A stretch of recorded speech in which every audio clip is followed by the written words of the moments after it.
Hello, welcome again to New York Talk. This is the Scout Report. Time to look ahead. We have another trip away. This time it's Norwich City.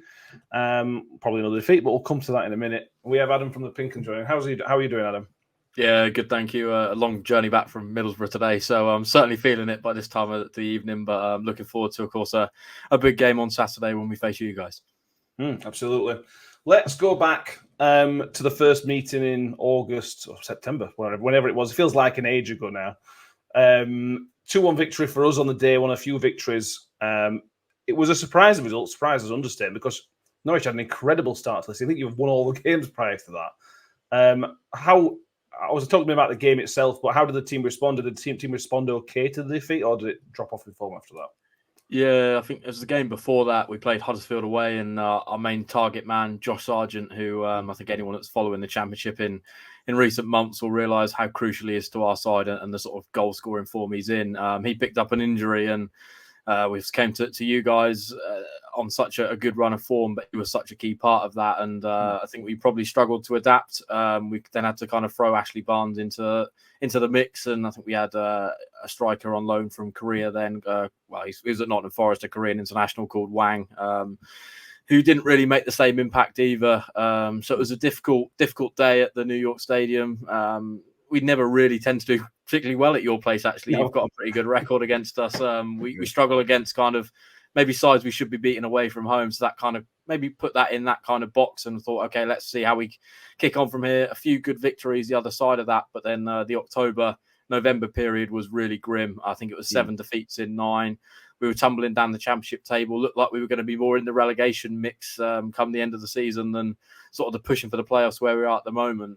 But credit to David Wagner. We went away to Cardiff in a game that maybe felt like that might be sort of the game that maybe he lost his job. Went and turned that game around in sort of late fashion. We were 2-1 down in about the 85th minute, 1-3-2. And ever since then, and we've kind of kicked on again. We then got Josh Sargent back. And I mean, we've been on a really good run up until last night.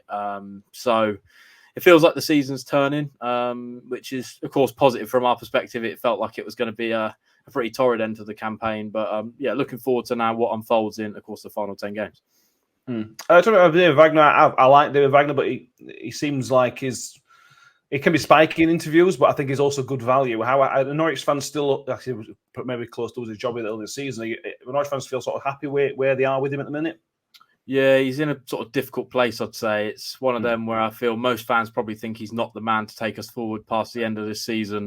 He's on a sort of 12-month rolling contract, which, of course, makes him more easily disposable. We've had a new sporting director as well because he was brought in by our previous sporting director, Stuart Webber, who had previously worked at Huddersfield with David Wagner. So that was kind of where the connection was, and he maybe feels like the kind of last pillar of the Stuart Webber regime, and Ben Napper, our new sporting director, has arrived. And I think many fans maybe feel he wants to try and bring a certain philosophy sort of in a style to Norwich, and maybe David Wagner doesn't quite align with that. So he feels almost kind of like the temporary stopgap, I'd say, which makes it interesting because if he gets us in the playoffs, it probably is. He has kind of achieved what we maybe set out to do at the start of the campaign, and then it's kind of how do you dispose of him? But I don't think the fans are fully on side with him. As a couple of weeks back, we played Watford at home. We were 2-1 up, and he made a couple of substitutions, and the fans booed his substitutions, told him he didn't know what he was doing. And turns out both them players had a few knocks and wanted to come off the pitch. So maybe made to look a little bit silly on that occasion. But yeah, I don't think fans fully buy it. I think it's the style of way he's sort of winning games. It's not kind of the free-flowing, exciting football that maybe we've been used to in the Championship in years gone by, which of course makes his task a little bit difficult. But to his credit, he certainly tried to kind of build bridges with the fans, maybe that was lost under the sort of Dean Smith tenure a couple of years back. Let's move forward now. Last night, like you mentioned, Wednesday night, the 3-1 loss. It was looking so good until a very, very, very, very odd red card. First of all, talk to me about that. And is there a chance of appeal? And is there any? It's quite a quick turnaround for you guys between Wednesday and Saturday, isn't it? Yeah, it was a long old poke up to Middlesbrough. Anywhere from Norfolk is long, if I'm being honest. But it was a game that we looked fully in control for 30 minutes. And then Borja Sainz, who's a young Spanish winger we brought in last summer, he was injured for quite a lot of the first half of the campaign, so he wouldn't have featured at the New York Stadium. But he's kind of come into life a little bit in the second half of the campaign, scored some pretty big goals. And The only thing is he's got kind of that Spanish temperament around him, and he went in for a challenge and kind of spins round and sort of catches our former player Johnny Howson, but doesn't really make contact with him. But the referee's obviously been left with the decision and has decided to send him off. Looked a little bit harsh maybe on the replay.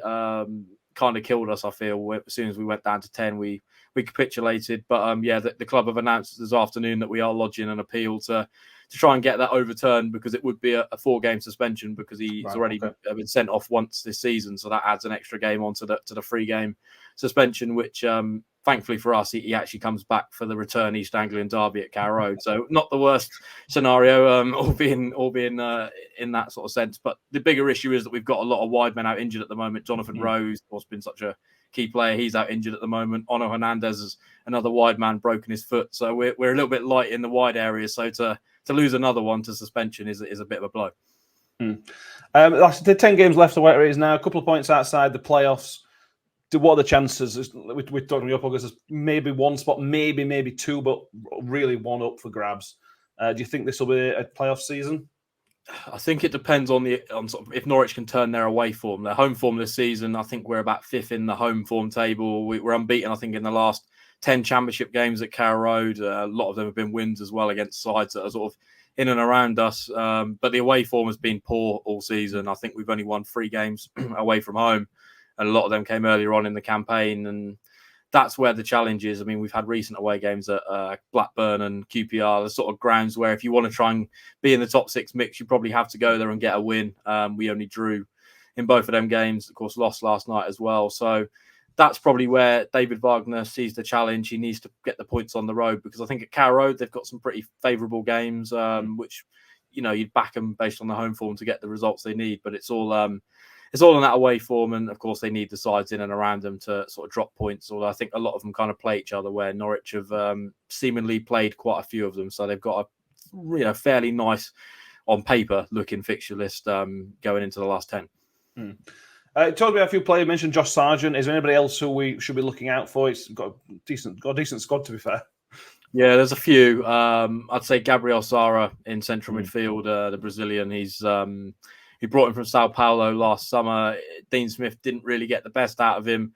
But to be fair to David Wagner, in the 18 months he's been in charge of him, he's really got a tune out of him. I think it's 9 goals, might be 9 assists and 6 goals or 7 goals so far this season. It's pretty good numbers for a central midfielder, proper danger man. When you get him on the ball anywhere around the box, he can spot a pass. I mean, he split the defence open yesterday, the Middlesbrough defence, for Ashley Barnes to grab the opener. He's such a key sort of crucial part of this midfield that David Wagner's got. Alongside him, Kenny McLean as well, a Scottish international, and them two have got a really good partnership. So I think that's probably the area that if you can maybe nullify them two, you might get a little bit of joy, but failure to do that will allow them to bring Josh Sargent into the game, who obviously, as I kind of alluded to, such a great player at this level. He's far too good. Should probably be on the radar of Premier League clubs, I'd say, in the summer. 24 I think he is now, but he's a proper complete striker, and he's developed a lot since kind of dropping into the Championship. So hopefully for Norwich's sake, we can get that playoff place and somehow sneak into the Premier League, because I fear, he's going to be a man who will be of a lot of interest in the summer.